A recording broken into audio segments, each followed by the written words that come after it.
Lanjutan turnamen kandidat untuk mencari penantang Magnus Carlsen akan berlangsung nanti malam. Sejauh ini, Maxim Vachier-Lagrave dan Jan Nepomniachtchi masih berada di puncak klasmen.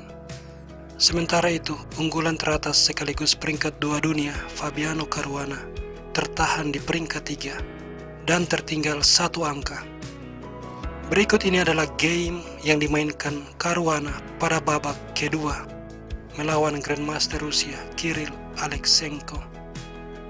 Caruana menang berkat pergerakan posisional pion D6 di langkah ke-13 dan dia akhirnya menghabisi lawannya dalam 34 langkah.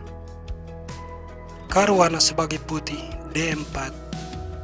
Aleksenko merespon dengan mengembangkan kuda raja C4, E6, lalu kuda C3, dan Aleksenko memasuki Nimzo Indian gajah B4. Langkah paling populer dari putih pada posisi ini adalah menteri C2, varian klasikal, tetapi Caruana mengambil pendekatan yang berbeda. F3 dimainkan, dikenal sebagai varian Kemov. Ini bisa menjadi alternatif untuk Anda melawan Nimzo Indian. D5 dan A3. Menukar gajah gelap dengan kuda adalah salah satu pilihan yang disarankan komputer. Masalahnya, kehilangan gajah gelap ini akan sangat berbahaya kalau hitam tidak familiar dengan posisi selanjutnya. Sesudah pion makan gajah dan pion makan pion, putih akan mendorong E4 mengancam pion. Kalau pion dipertahankan B5, A4 dimainkan mengancam pion, dan kalau pion dipertahankan gajah ke A3, hitam tidak bisa rokade. Lebih buruk lagi, hilangnya gajah gelap membuat gajah gelap putih sangat dominan dan tidak tertandingi. Sebab itu Aleksenko menarik gajah ke E7 dan E4. Pion makan, pion makan. Caruana memiliki pion yang sangat masif di center. Jadi Aleksenko langsung menyerang pion masif tersebut. C5, D5, pion makan, langsung menciptakan pion bebas. Aleksenko rokade dan Caruana gajah E2 menutup diri dari kemungkinan serangan di file E. Benteng E8, kuda F3. Setelah gajah G4, rokade, dan Aleksenko memainkan kuda D7. Kita sampai pada langkah ke-13 di mana Caruana memainkan langkah posisional yang sangat kuat D6. Gajah F8 lalu H3 mengancam gajah.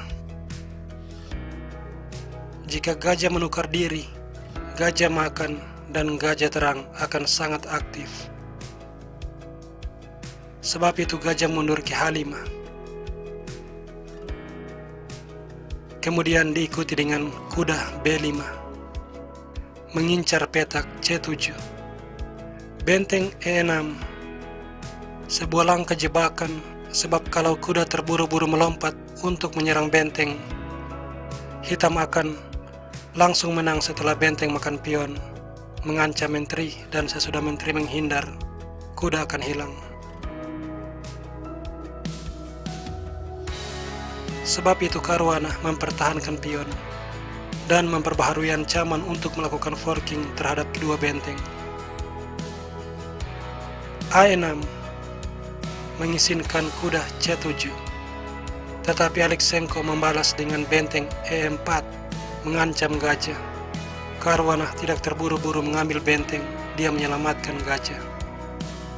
Benteng C8 lalu G4. Dan kalau gajah sampai mundur, gajah D3. Benteng tidak punya banyak pilihan sebab nyaris seluruh petak di file E dikontrol oleh putih. Satu-satunya tempat yang aman adalah di petak E3. Dan setelah gajah makan, pion makan, menteri D2 mengancam benteng. Kembali, benteng hanya punya satu tempat aman, yaitu ke E4. Diikuti dengan G5 mengusir kuda, kuda H5, lalu menteri D3, dan benteng terjebak.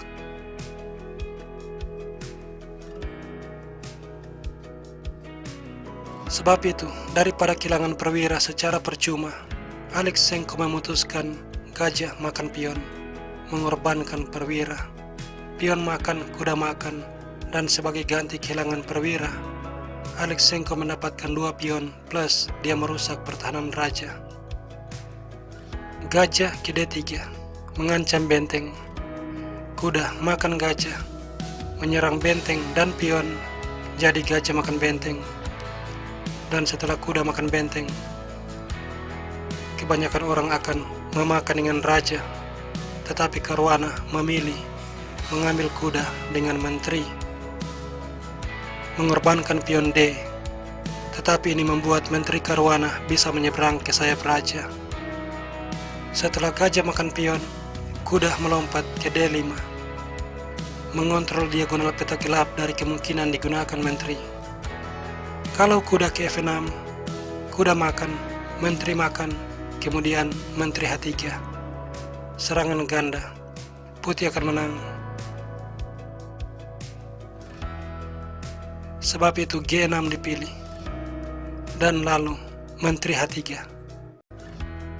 Raja G7, Raja H1 mengamankan raja, kuda E5, kuda ke H4, H5, dan benteng G1.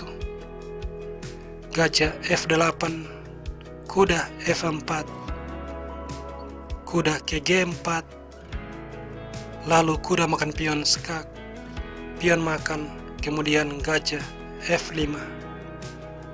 Di sini Aleksenko tidak menyelamatkan benteng, tetapi gajah E7 berbalik menyerang kuda. Caruana mengambil kuda, memperbaharui ancaman terhadap benteng, dan setelah pion makan gajah, menteri makan pion skak, raja tidak bisa menghindar karena akan terkena skakmat. Maka skak ditutup dengan gajah, tetapi kemudian menteri ke H5, dan Aleksenko menyerah. Dia melihat kelanjutan F6 akan dibalas kuda F5 skak, raja G8, dan menteri G6 skak, raja F8, lalu menteri G7 skak, raja E8, benteng melakukan skak, dan skakmat di langkah berikutnya. Yap, kita sampai pada akhir video, dan jangan lupa menyaksikan turnamen kandidat nanti malam di chess24 atau di chess.com. Sampai jumpa.